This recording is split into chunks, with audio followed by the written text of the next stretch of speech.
जय हिंद। इस वीडियो में हम जानेंगे स्वर के विभिन्न प्रकार। जैसे वादी स्वर तक हम बतला चुके थे। संवादी स्वर,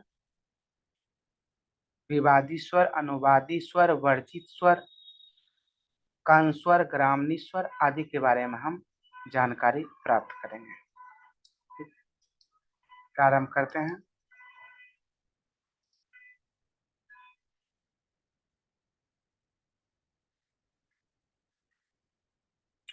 संवादी स्वर।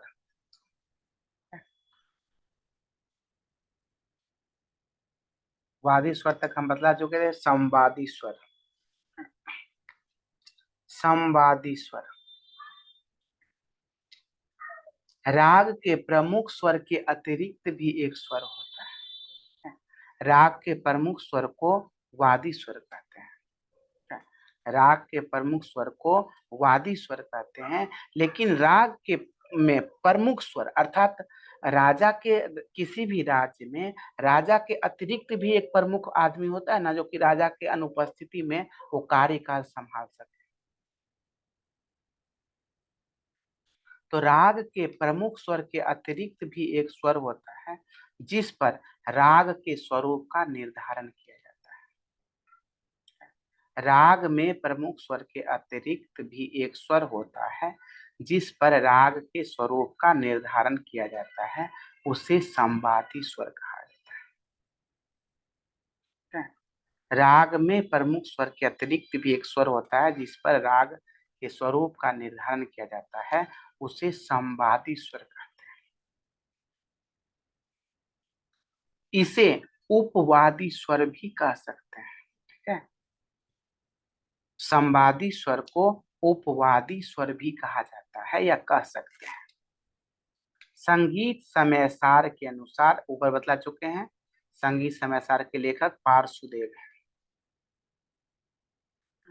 पार्श्वदेव संगीत समय सार के अनुसार इस स्वर को मंत्री की पदवी से संबोधित किया गया है।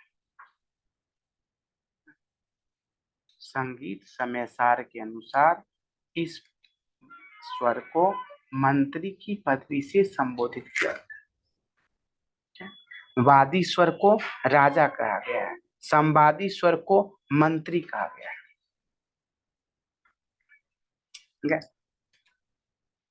भारत के अनुसार, ठीक है, भारतनाथ शास्त्र भारत के अनुसार किसी भी राग में वादी संवादी स्वरों के बीच 9 अथवा 13 श्रुतियों का अंतर होना अनिवार्य है। ठीक है, भारत के अनुसार वादी संवादी स्वरों के बीच कम से कम निम्नतम जो श्रुति अंतर है वो 9 होना चाहिए और अधिकतम श्रुति अंतर जो है वो 13 होना चाहिए। 9 अथवा 13 श्रुतियों का अंतर होना भारत के अनुसार वादी संवादी स्वरों के बीच अनिवार्य है। यदि 9 और 13 श्रुतियों का अंतर से नहीं होगा तो वह वादी संवादी स्वर नहीं हो सकता है। जैसे कि अब देखिए, जैसे प्राचीन काल में या कहीं भी ले तो 1 2 3 4 5 6 7 8 9 10 11 12 13 14 15 16 और 17। ठीक है, चौथी पर सा, सातवीं पर रे, नौवीं पर ग, 13वीं पर म और 17वीं पर प। ठीक है, चौथी पर सा, सातवीं पर रे, नौवीं पर ग, 13वीं पर म और 17वीं पर। अब देखिए वादी संवादी स्वरों के बीच तो कम से कम कितना दूरी होना चाहिए? 9 श्रुतियां अंतर होना चाहिए। अब चौथी पर सा है, हम यहाँ से चले और यहाँ तक पहुंच गए। ठीक है, भरत जी अनुसार इनको छोड़ दिए क्योंकि ये मध्यम आगे वाला श्रुति हो गया। तो ये 1 2 3 4 5 6 7 8 और 9। ठीक है, ये 9 श्रुति हो गया किनके अनुसार? भरत के अनुसार। ठीक है, तो सामों के बीच में 9 श्रुतियां अंतर है और सापत 9 यहाँ तक हुआ था तो 10 11 12 और 13 यहाँ तक लेंगे 16वीं तक, तो 13 हो गया। यानी सापक के बीच में 13 श्रुतियों का अंतर है। सापक के बीच 13 श्रुतियों का अंतर है, सामक के बीच 9 श्रुतियों का अंतर है। किसी भी स्वर को श्रुतियांतर निकालने के लिए हम क्या करेंगे, उस स्वर को श्रुतियांतर ज्ञात कर लेंगे। जैसे मान लीजिए कहेगा कि आपसे कि रे ध के बीच में कितने श्रुतियों का अंतर है, ठीक है। रे ध के बीच में कितने श्रुतियों का अंतर है, यदि हमको ये ज्ञात करना होगा तो रे की श्रुति पर है, 7वीं श्रुति पर रे है। ध की श्रुति पर है, 20वीं श्रुति पर है। 20 माइनस 7 बराबर 13, ठीक है। रे ध के बीच कितने श्रुतियों का अंतर है, 13 श्रुतियों का अंतर है। अब पूछेगा कि ग और नी के बीच में कितने श्रुतियों का अंतर है, तो ग कहाँ है, 9वीं पर ग और 22वीं पर नी। 22 में से 9 गया, कितना बच गया, 13 श्रुति, ठीक है। इसमें भी 13 श्रुतियों का अंतर है, ठीक है। इसी प्रकार किसी भी स्वर में आप से ये पूछ दे कि प और तारसा, ठीक है, तारसा के बीच में कितने श्रुतियों का अंतर है, प और तारसा के बीच में कितनी श्रुतियों का। अब यहाँ पर तारसा है, ठीक है, तो 22वीं पर नी है, ठीक है, 22वीं पर नी। उसके बाद फिर हम 1 2 3 और 4, चौथी पर तारसा हो जाएगा, सप्तक चेंज होगा लेकिन तारसा फिर चौथे श्रुति पर। एक श्रुति में एक सप्तक में 22 श्रुतियां होती हैं। जब सप्तक हम आगे बढ़ेंगे तो श्रुतियांतर वही रहेगा, है। तो चौथी पर सा होगा। अब प कहाँ है, 17वीं पर है। 17 18 19 20 21 और 22, 22 पर है। अब यहाँ से हम गिनेंगे तो 1 2 3 4 5 6 7 8 और 9, क्योंकि यहाँ तक जाते थे तो कितने, 9 श्रुतियों का। प और तारसा के बीच 9 श्रुतियों का अंतर है। प और तारसा के बीच 9 श्रुतियों का अंतर है। इसी प्रकार कोई भी स्वर को हम आगे भी अगर प कहे तार रे के बीच में कितना श्रुति का अंतर है, तो प और तार रे के बीच में कितना, तो निकाल लेंगे आराम से।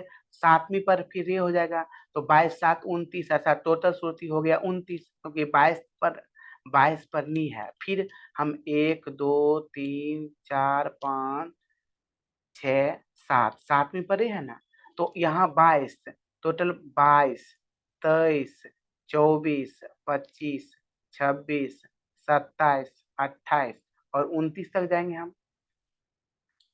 ठीक है। टोटल 29 हो गया। अब यहाँ से यहाँ तक हम गिनते थे तो वैसे गिन लेंगे। 17वीं पर 17 18 19 20 21 22 23 24 25 26 27 28 29, ठीक है। 29 29 है, 29 17 18 19 20 21 22, ठीक है। 23 24 25 26 27 28 29, ठीक है। 29 श्रुति पर रे है, तो प रे के बीच में 13 श्रुतियों का अंतर हो जाएगा। एक सेकंड, 17वीं पर प है, ठीक है, और चौथी पर सा, 7वीं पर रे, ठीक है।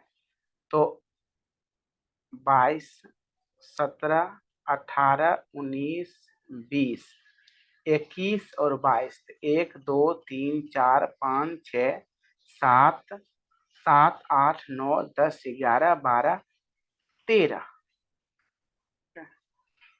प रे के बीच में 13 श्रुतियों का अंतर है। यहाँ तार रे हो जाएगा। 17 18 19 20 21 22 23 24 25 26 27 28 29, अर्थात 17 18 19 20 21 22, 1 2 3 4 5 6 7, ठीक है। 7वीं पर रे है, तो प और तार रे के बीच में कितने श्रुतियों का अंतर है, 13 श्रुतियों का अंतर है। प और तार रे के बीच में 13 श्रुति। इसी प्रकार हम किसी भी स्वर के श्रुतियांतर निकाल लेंगे। तो भरत के अनुसार वादी संवादी स्वरों के बीच 9 अथवा 13 श्रुतियों का अंतर होना, वही सारंगदेव जो माने हैं। अब ये क्या माने हैं, भरत जी क्या थे, ध्यान दीजिएगा, सा चौथी पर सा, 4 5 6 7 8 9 10 11 12 13 14 15 16 और 17, 17वीं पर प, 7वीं पर रे, 9वीं पर ग, 13वीं पर म। अब भरत क्या थे कि यहाँ से चले और यहाँ तक ही गिनते थे, क्या ये मत में कहे कि नहीं, दोनों के बीच की दूरी, तो दोनों के बीच अर्थात पहले हम तो यहाँ से चले थे, इस चौथी से चले थे, चौथी को भी छोड़ दिए और 13वीं पर थे, तो 13वीं यहाँ इससे पहले, तो वादी संवादी दोनों के बीच की दूरी अर्थात वो 5 से लेकर के 12वीं तक ही माने हैं। तो 1 2 3 4 5 6 7 और 8, सारंगदेव 8, और वही शर्त हो जाएगा 5 से लेकर के हम 16 तक गिनेंगे, ये हो जाएगा 13, सॉरी 12, 12 हो जाएगा। तो ये दोनों जो माने हैं, सारंगदेव बोले कि नहीं, दोनों स्वर के बीच की दूरी हमें ज्ञात करना है, और दोनों स्वर के बीच की दूरी 5 से लेकर, अगर 9 श्रुतियां सामों के बीच देखेंगे तो 5 से लेकर के 12 तक ही होगा, और सापों के बीच देखेंगे तो 5 से लेकर के 16 तक होगा। इसलिए इन्होंने वादी संवादी स्वरों के बीच 8 अथवा 12 श्रुतियों का अंतर माना है। ठीक है, अब यहाँ पर हम किसी भी स्वर, अब गौनी, भरत के अनुसार गौनी के बीच 13 श्रुतियों का अंतर था। अब यहाँ पर यदि सारंगदेव के अनुसार पूछेगा गौनी के बीच कितने श्रुतियों का अंतर है, वहां पर 12 श्रुति होगा।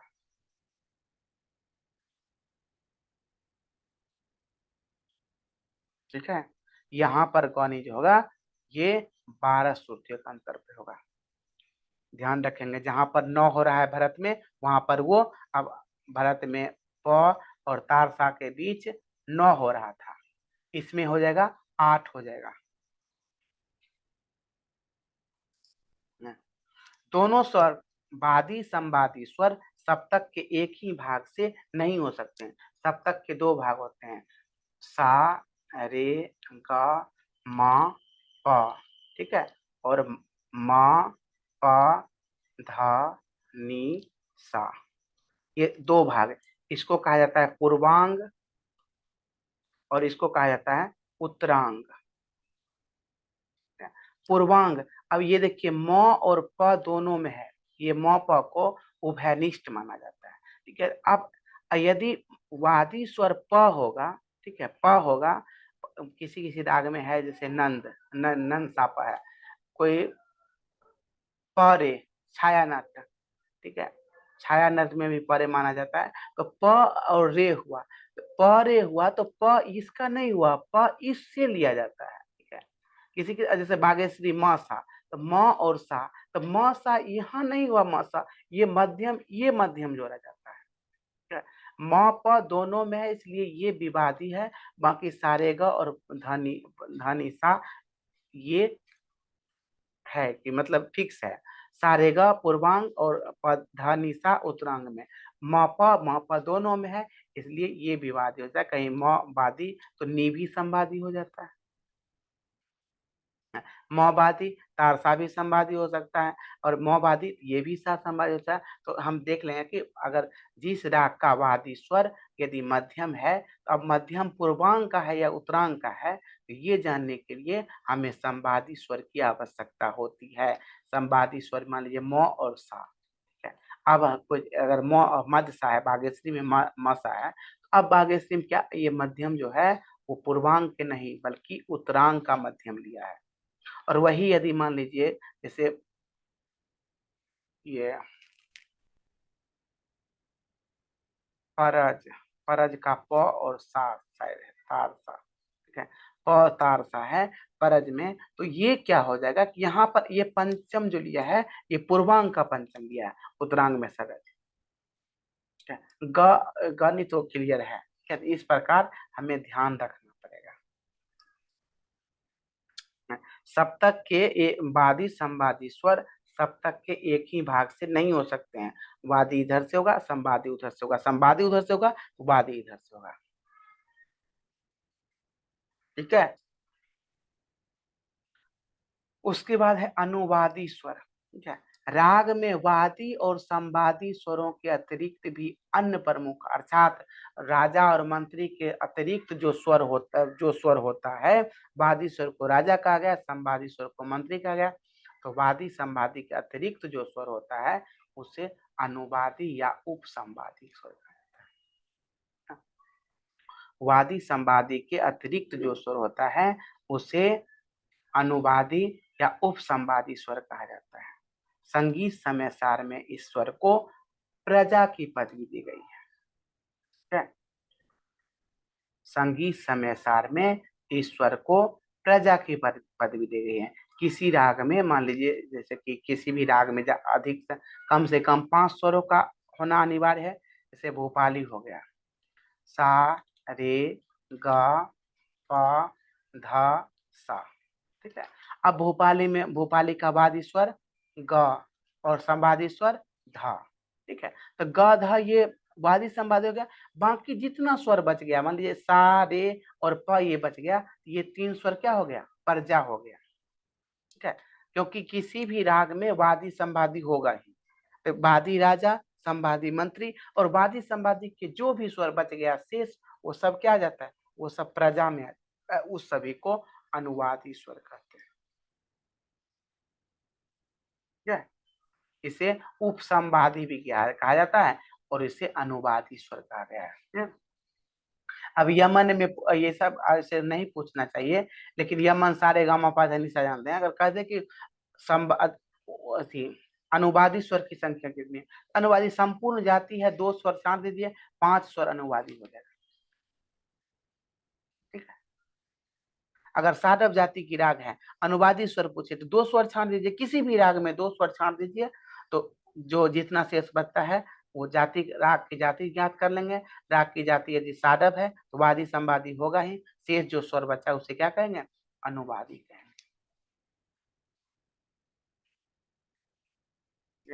उसके बाद विवादी स्वर।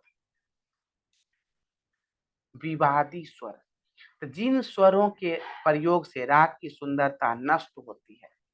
ठीक है। जिन स्वरों के प्रयोग से राग की सुंदरता नष्ट होती है उसे विवादी स्वर कहते हैं। गांव घर में भी जिसके घर में आने से विवाद शुरू हो जाता है, नहीं बड़ा विवादी आदमी है, जब जहां आता जब ही आया घर में झगड़ा शुरू। ठीक है। तो वो जिस स्वरों के प्रयोग से राग की सुंदरता नष्ट हो जाती है उसे क्या कहा जाता है, विवादी स्वर कहा जाता है। परंतु कुछ रागों में विवादी स्वरों के प्रयोग से राग की सुंदरता बढ़ भी जाती है। ठीक है। कुछ राग, कुछ ऐसे होते हैं, कुछ ऐसे भी स्वर होते हैं जिसके प्रयोग राग में करने से सुंदरता बढ़ जाती है, 4 चांद लग जाता है।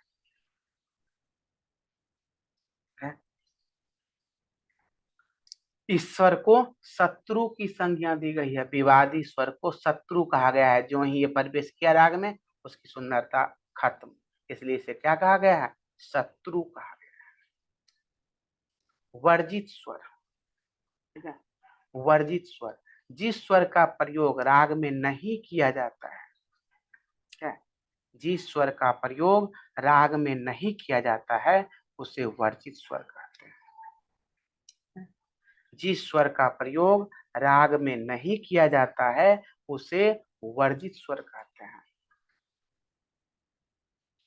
जिस स्वर का प्रयोग राग में नहीं किया जाता है उसे वर्जित स्वर कहते हैं। विवादी स्वर और वर्जित स्वर में अंतर है। ठीक है। विवादी स्वर का प्रयोग कभी कभी राग की सुंदरता बढ़ाने के लिए किया भी जाता है। ठीक है। विवादी स्वर का प्रयोग कभी कभी राग की सुंदरता बढ़ाने के लिए किया भी जाता है, लेकिन वर्जित स्वर यदि हम कह देंगे तो वर्जित स्वर का प्रयोग नहीं किया जाएगा। विवादी स्वर का प्रयोग राग की सुंदरता बढ़ाने के लिए कभी कभी किया भी जाता है, लेकिन वर्जित कह देने से किसी भी हालत में उस स्वर का प्रयोग राग में नहीं किया जाएगा। तो सदा के लिए नहीं किया जाएगा तो वर्जित स्वर कहते हैं। विवादी स्वर में होगा, ज्यादातर रागों में क्या होता है कि विवादी स्वर के प्रयोग से उसकी सुंदरता नष्ट हो जाती है, लेकिन कुछ कुछ में क्या होता है, कुछ रागों में उसको लगाने से 4 चांद लग जाते हैं, इसलिए उसको विवादी स्वर, वहां तो क्या लाभदायक हो गया, इसलिए वो अपवाद स्वरूप उसका प्रयोग भी किया जाता है। ठीक है, उसके बाद अर्धदर्शक स्वर। ठीक है, अर्धदर्शक स्वर देखिए, सप्तक में 7 स्वर, प्रारंभिक सप्तक का विकास जो हुआ वो सा, रे और गा, और यही सूत्र अप्लाई हुआ पा, धा और नी। ठीक है, सारे गा दोनों के बीच में कोमल रे छूटा हुआ है और इसके बीच में कोमल ग छूटा हुआ है, इन दोनों के बीच में कोमल धा छूटा हुआ है और इसके बीच में कोमल नी छूटा हुआ है। तो सारे ग अगर यदि हम हारमोनियम पर सारे ग बजाएं और वही अगर पंचम को सामान्य पधा नहीं बजाएंगे और सारे ग बजाएंगे, दोनों सेम होगा, दोनों से समान ध्वनि उत्पन्न होगी, सिर्फ अंतराल बदल जाएगा, स्वरांतर चेंज हो जाएगा, लेकिन स्वर मतलब तर्ज जो है वो सेम निकलेगा, सारे गा बजाए या पधा नहीं। तो सप्तक के बीच में क्या हुआ, ये 6 स्वर होता गया था, बीच में मध्यम स्वर को लगा दिया, ठीक बीच में होने के कारण एक स्वर स्थापित किया गया दोनों के बीच में, और जो बीच में था इसलिए इसको कहा गया ये मध्यम। अब क्या हो गया, सारे गामा पधा नी। तो ये मध्यम जो है दोनों का है, जिस आरी पर होता है ना, खेत के बीच आरी पे होता है, आरी पे दोनों का होता है, तो ये मध्यम इधर का भी है और इधर का भी है, इसलिए बीच में होने के कारण इसे मध्यम कहा गया। और ये दोनों को दिखाई देता है क्योंकि ये इसका भी एक हम हमारे इधर भी दिख रहा है, उधर पंचम कहेगा क्या, हमारे इधर भी दिख रहा है।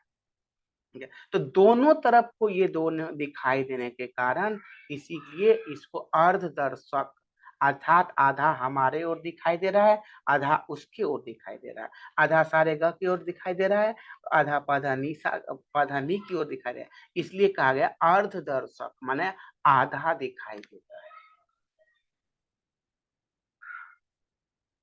क्लियर, आधा दिखाई देने के कारण भारतीय संगीत में मध्यम ही एक ऐसा स्वर है जो विकृत अवस्था में अपने स्थान से ऊपर की ओर जाता है, बाकी सारे गामा रेगा धानी जो है वो विकृत अवस्था में अर्थात कोमल है, वो नीचे की ओर जाता है, लेकिन मध्यम ही एक ऐसा स्वर है जो विकृत अवस्था में ऊपर की ओर जाता है, और इसका स्थान सप्तक के मध्य अर्थात बीच में है। ठीक है, अर्धदर्शक स्वर का स्थान जो है, मध्यम का स्थान सप्तक के मध्य अर्थात बीच में है, सारेगा और पधा नी बीच में मध्यम।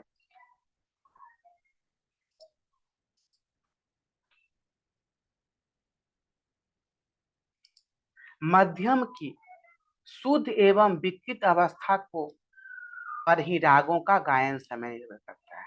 ठीक है, मध्यम के शुद्ध एवं विकृत अवस्था पर ही रागों का गायन समय निर्भर करता है। दीन के 2 भाग होते हैं। ठीक है, सप्तक के 2 भाग पूर्वांग और उत्तरांग, लेकिन दीन के 2 भाग पूर्वार्ध, पूर्वार्ध और उत्तरार्ध। ठीक है, उत्तरार्ध, उत्तरार्ध, पूर्वार्ध और उत्तरार्ध, पूर्वार्ध और उत्तरार्ध,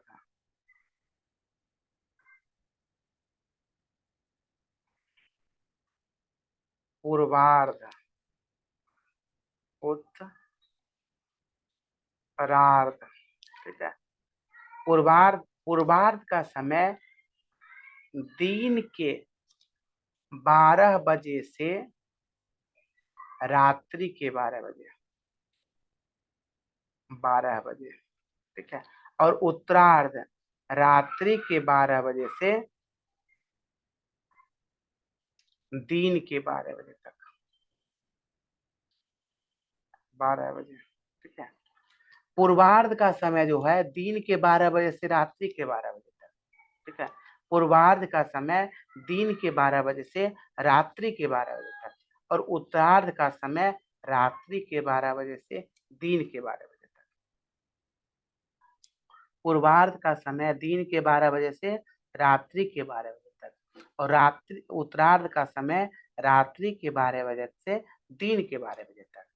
क्या पूर्वार्ध के समय जो राग है 3 के 12 बजे से रात्रि के 12 बजे, इस राग में तीव्र मध्यम की प्रधानता रहती है और उत्तरार्ध का जो राग है उसमें शुद्ध मध्यम की प्रधानता रहती है। अर्थात पूर्वार्ध अर्थात दिन के 12 बजे से रात्रि के 12 बजे में के बीच जो राग गाया जाता है उसमें अधिकतर रागों में शुद्ध तीव्र मध्यम की प्रधानता रहती है। जैसे इस समय में यमन, पूर्वी, तोरी, यमन, पूर्वी, तोरी, ये इन ठाट के राग ज्यादातर गाए जाते हैं। ठीक है, ज्यादातर यमन, पूर्वी, तोरी के ठाट के जो राग हैं वो अधिकतर गाए जाते हैं, या जिस राग में दोनों मध्यम का प्रयोग होता है वो भी राग इस समय गाए जाते हैं। यानी कुल मिला के ये कहें कि हम जिस राग में तीव्र मध्यम की प्रधानता होती है वो राग इस समय ज्यादा गाया जाता है, दिन के 12 बजे से लेकर के रात्रि के 12 बजे। वही रात्रि के 12 बजे से लेकर के दिन के 12 बजे तक गाए जाने वाले राग में शुद्ध मध्यम की प्रधानता रहती है। इसमें हो गया आपका भैरव, भैरव, भैरवी, ठीक है, भैरवी, उसके बाद काफी, आसावरी, आसावरी, ये सब जाति के जो राग हैं ये इसमें मारवा भी आ जाएगा। मारवा, मारवा तीव्र मध्यम है। ठीक है, तो मारवा का भी गायन दिन के मारवा घाट के जो राग होगा दिन के 12 बजे से लेकर के रात्रि के 12 बजे में आ जाएगा। और भैरवी, भैरव, भैरवी, काफी, आसावरी, खमाज, ठीक है, खमाज, ये जो जाति है ये भी राग आ जाएंगे। इसमें शुद्ध मध्यम प्रधानता है, ये जो मध्यम ये होगा उत्तरार्ध का होगा। ठीक है, पूर्वार्ध का समय दिन के 12 बजे से रात्रि के 12 बजे तक, उत्तरार्ध का समय रात्रि के 12 बजे से दिन के 12 बजे तक है। पूर्वार्ध के समय में आपका यमन, पूर्वी, तोरी, मारवा के जाति के ठाट के राग आ जाएंगे। उत्तरार्ध के समय में भैरव, भैरवी, काफी, आसावरी, खमाज,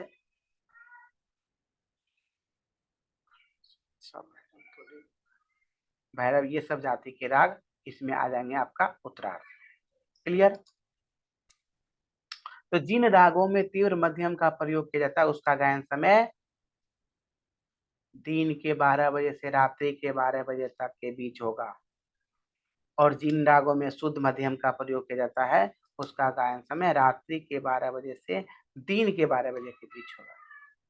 अगर किसी राग में मध्यम की अवस्था को जानकर या सुन करके कि राग का गायन समय का अनुमान लगाया, अब यमन कहे, मान लीजिए अभी आप लोग अधिकतर जाते होंगे लेकिन ये जान जाएंगे यमन तीव्र मध्यम, तीव्र मध्यम होगा तो इसका गायन समय कब होगा? दिन के 12 बजे से लेकर के रात्रि के 12 बजे तक। ठीक है, तो रात्रि का प्रथम प्रहर है ना। भैरव कहे शुद्ध मध्यम है, क्या अनुमान लगा लेंगे कि रात्रि के 12 बजे जब भी होगा इसका गायन समय रात्रि के 12 बजे और दिन के 12 बजे के बीच होगा। किसी भी राग का हम सुन करके मध्यम की अवस्था जान करके हम अनुमान लगा सकते हैं। अधिकतर राग में लगभग 90% राग इसमें आ जाता है, 5-10% राग अपवाद में है, वो भी हम जब गायन समय के आधार पर रागों का विभाजन पढ़ाएंगे लगभग उसमें क्लियर करने की कोशिश करेंगे।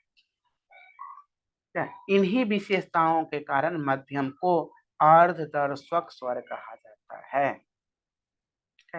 इन्हीं विशेषताओं के कारण मध्यम को क्या कहा जाता है? अर्धदर्शक स्वर कहा जाता है। उम्मीद करता हूं यहाँ तक किसी को दिक्कत नहीं होनी चाहिए। इस वीडियो में यहीं तक, फिर हम अगला वीडियो जल्द ही अपलोड कर देंगे। जय हिंद।